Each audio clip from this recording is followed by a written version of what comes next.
Hello again everyone, welcome back again di Bitcoin Update. Happy weekend buat teman-teman semuanya.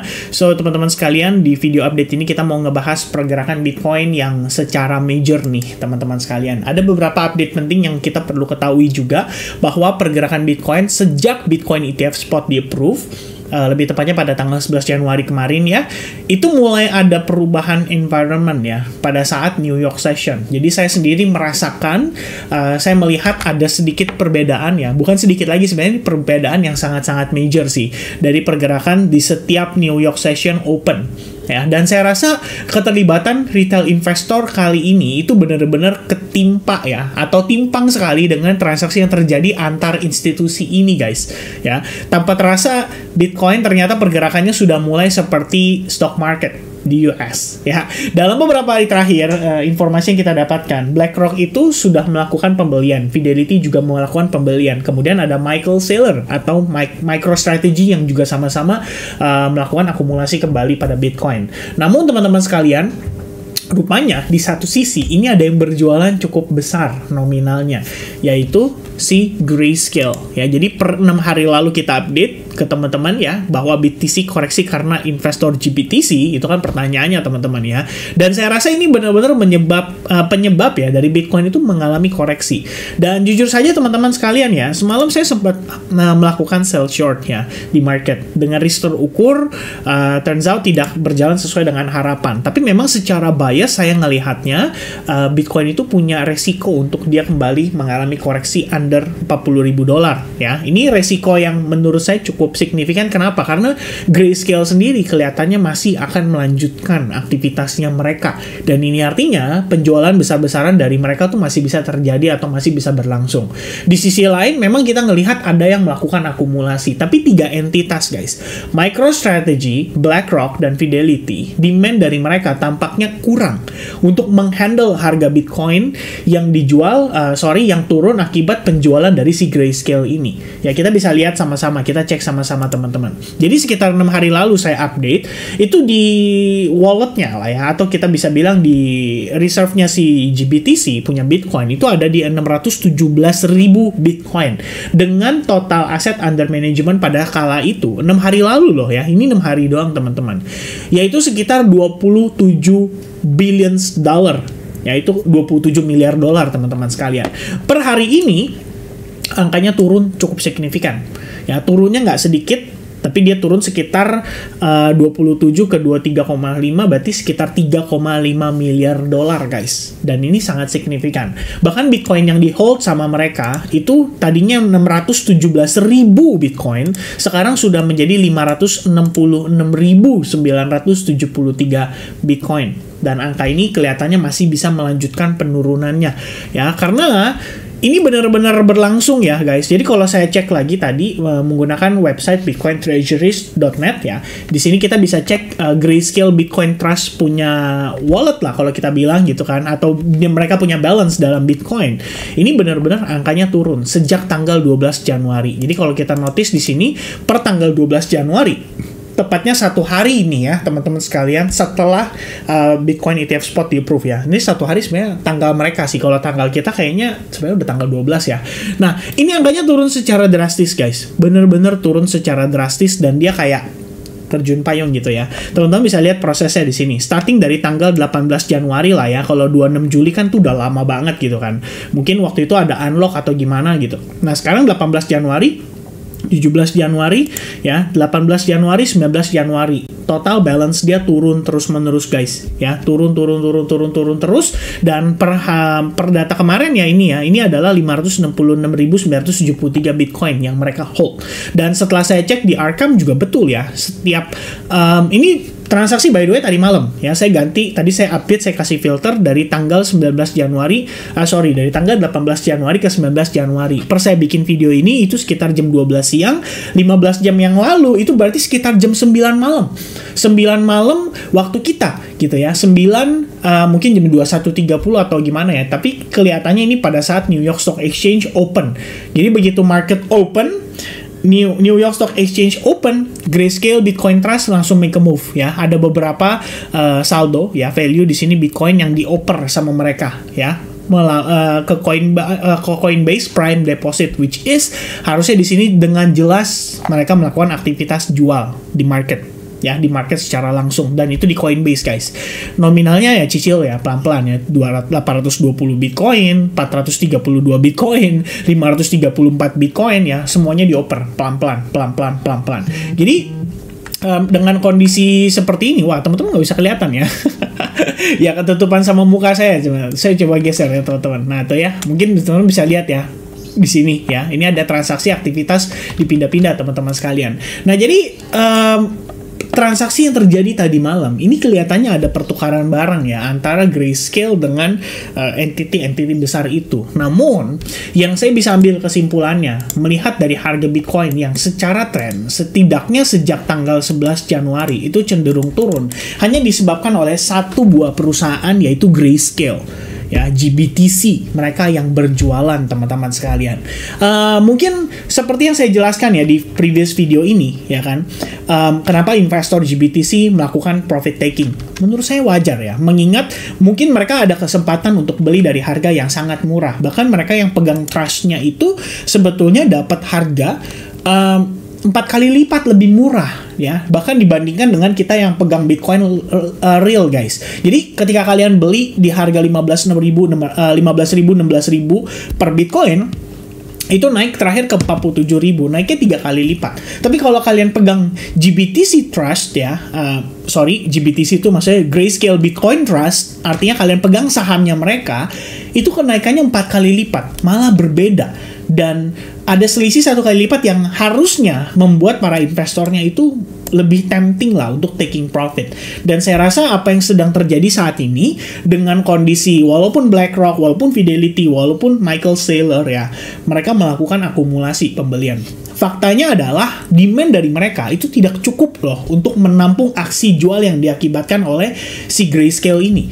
Nah teman-teman kebayang nggak sih kalau misalkan BlackRock dan si Fidelity atau si Michael Saylor lah, mereka nggak beli nih, apa yang terjadi kira-kira pada market price? Semestinya dengan aktivitas Grayscale saat ini, kita bisa melihat Bitcoin itu sudah mengalami koreksi yang bahkan lebih jauh lagi dari harga saat ini. So thankful kita punya BlackRock, Fidelity, dan Michael Saylor yang mempertahankan harganya. Namun di satu sisi, ketika kita melihat kondisi seperti ini, kita kan nggak pernah tahu ya sampai kapan nih Grayscale Bitcoin Trust ini, Grayscale itu akan berhenti berjualan gitu. Sampai kapan kita belum tahu. Mungkin mereka bisa melanjutkan aktivitas mereka by the time di hari Senin, atau mungkin di hari Selasa, atau di hari Rabu. Karena faktanya sejak tanggal itu kita ngelihat ya, ini ada transaksi terus-menerus yang terjadi dan berlangsung.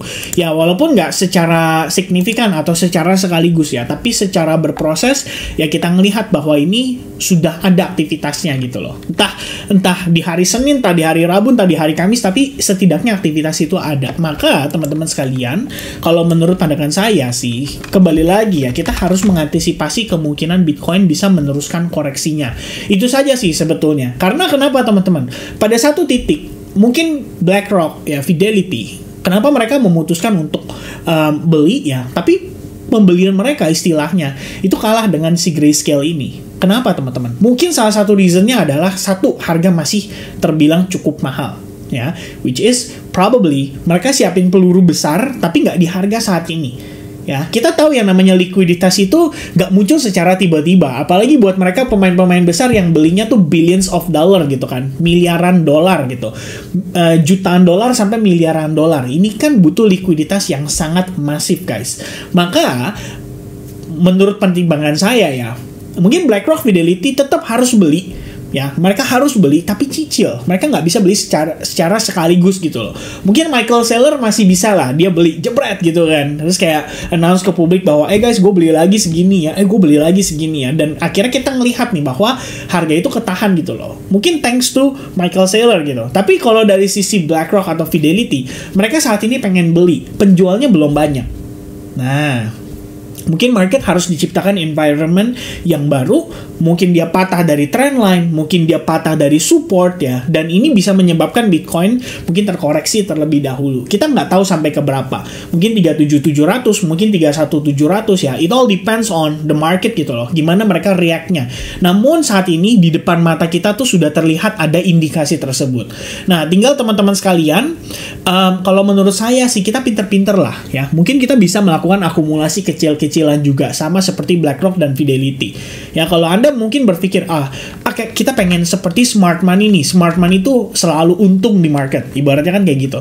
Kita membayangkan bahwa bandar tuh selalu untung di market. Mungkin satu yang bisa kita lakukan adalah menjiplak ya, cara mereka melakukan transaksi. Kalau memang BlackRock, Fidelity, mereka melakukan pembelian secara bertahap. Ya, kita juga akan lakukan hal yang sama.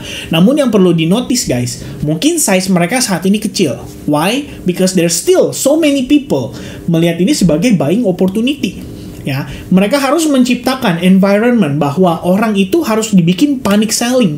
Apa nih kapitulasi yang membuat market itu panic selling sehingga mereka jual Bitcoin mereka, sehingga mereka panik dan keluar dari Bitcoin mereka. Atau mungkin mereka yang enter long position itu dibantai dulu likuidasinya supaya mereka terliquid dan memberikan likuiditas di pasar, ya kan? Setelah itu terjadi, baru mereka bisa melakukan pembelian dengan nominal yang lebih besar. Saya rasa itu adalah hal yang sangat masuk akal. Jadi saat ini, mungkin ya dengan Grayscale berjualan sekalipun, nggak semua diserap sama mereka. Ya kan? Let's say Grayscale berjualan total berapa Bitcoin nih tadi? Dari harga, dari 617.000 ya, itu turun ke 566.000. Berarti hampir 50.000 Bitcoin ya, yang dikeluarkan oleh si Grayscale dalam beberapa hari terakhir. 50.000 mungkin nggak diserap secara langsung sama mereka. Mereka serap pelan-pelan ya. Oke, dia jual 50.000 nih. Oke, kita beli sekian. Oke, kita beli sekian gitu ya.